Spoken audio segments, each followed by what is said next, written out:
Wala makadayon sa ilahang biyahe padulong sa Bohol ang mga pari sa Jansan human madisgrasya ang ilahang gisakyan nga pick-up duol sa Sinawal Bridge, Purok Kabuay, Barangay Sinawal, Jansan kaniadtong Abril 30 dungan sa nasinatiang pag-ulan. Tungod kini sa putol nga semento nga wala matud pa na human sa Department of Public Works and Highways ug wala sab mabutngi og warning device. Base sa investigasyon sa Traffic Enforcement Unit o TEU Jansan, ang direksyon sa pick-up gikan sa Round Ball, Barangay Apupong, padulong sa City International Airport. April 30, mga 8:55 AM. Ang kaning mga tatlo ka pasahero atong pick-up, gikan to sila sa Round Ball, padulong sila sa airport.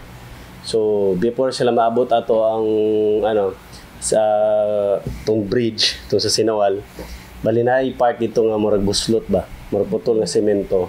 Nya kay that time, di ba, ulan-ulan, dili nakita sa driver kay may tubig. Kalit lang na sulod siguro tong ligid niya. Pagka hitabo ato, murag na uncontrollable na siguro sa driver, motong natumba ang pick-up. Nabangga matud pa sa barrier ang pick-up og natumba, rason nga nasamdan ang mga sakay niini nga duha ka pare ug usa ka 24 anyos nga lalaki. Sa gipadala nga mensahe sa usa ka pare, nagdumili na kining mohatag og impormasyon kalabutan sa insidente. Tungod naga-recover pa sila gikan sa trauma nga ilahang nasinatian. Butsyag sab niini, nakigpulong na matud pa sila sa taga DPWH ug nagsaad ang mga personahe sa buhatan nga mohatag og pinansyal nga tab sa mga biktima nga padayong nagpaayo sa ospital. Alayo niini, matud ni Barangay Sinawal Kapitan Eduardo Bantilan, ikaupat na nga higayon nga adunay na disgrasya sa nahisgotang lugar. Rason nga nagpadala na kini og sulat sa opisina sa DPWH, nagahangyo nga aksyonan ang maong dalan aron wala nay mabiktima pa sa bangga.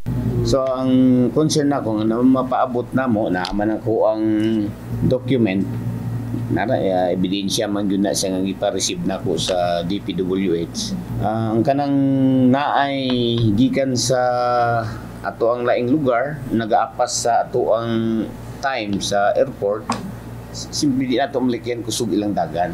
Murag mablind ang imong pag-drive so putol siya. So ang ako alang concern nga mapaabot sa DPWH kay ilaham man ng trabaho, no?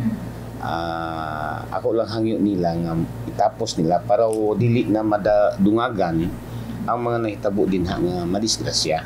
Gisulayan sab sa news team nga hinabion ang mga personahe sa DPWH apan gikabutsyag nga adunay importanteng gibuhat ang ilahang mga opisyal. Samtang isip usa ka motorista, alerto usab si Gemma Marit sa pag-agi sa nahisgutang lugar ug panawagan niini nga maaksyonan na ang maong dalan. Pero kay ako, kay kabalo naman gikuan ang dalan dira, kabalo ko. Pero ambot lang sa uban nga motorista nga moagi dira, nga dili makasunar sa dalan, mo siguro nga dili ginila makitaan.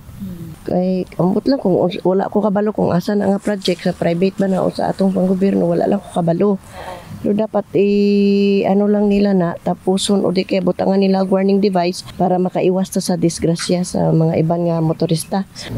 So ang tanan nga mga naga-adtog airport o kanang nagadali sa ilahang mga pagdagan, aware gid sila anang dalanan na basta diri sa diversion road nga magbantay-bantay sa kanunay.